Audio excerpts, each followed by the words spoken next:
3 நாளா சாப்பிடாத அசாமி மாதிரி தெரியுது. சாப்பிடு, உன் கதையை சொல்லு. இல்லை நான் சொல்லுவேன்.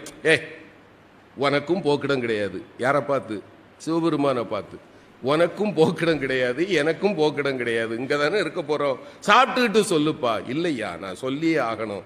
அந்த ஏழை சிரித்து கொண்டே சொன்னான், என்ன பெருசாக சொல்லிட போற, நீ யார்? அவ்வளோதானே. நான் சொல்லவா? நீ பரம்பொருள். இங்கு கோயில் கொண்டிருக்கக்கூடிய காசி விஸ்வநாதன் நீ. சரிதானப்பான்னா இறைவன் ஆடி போயிட்டான். ஞானிகளாலும் கண்டுகொள்ள முடியாத என்னை மகனே நீ எப்படிப்பா கண்டுகொண்டாயின்னா. அந்த ஏழை சொன்னா, இந்த ஊர்ல யாருமே என்ன மனுஷனா பார்க்க மாட்டாங்க ஐயா, என்னை பார்த்தா 100 அடி தள்ளி போயிடுவாங்க.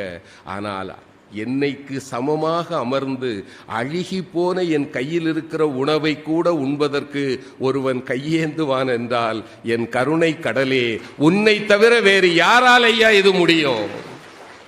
நீ என் முன்னே வந்து அமர்ந்த போதே நான் கண்டுகொண்டேன்.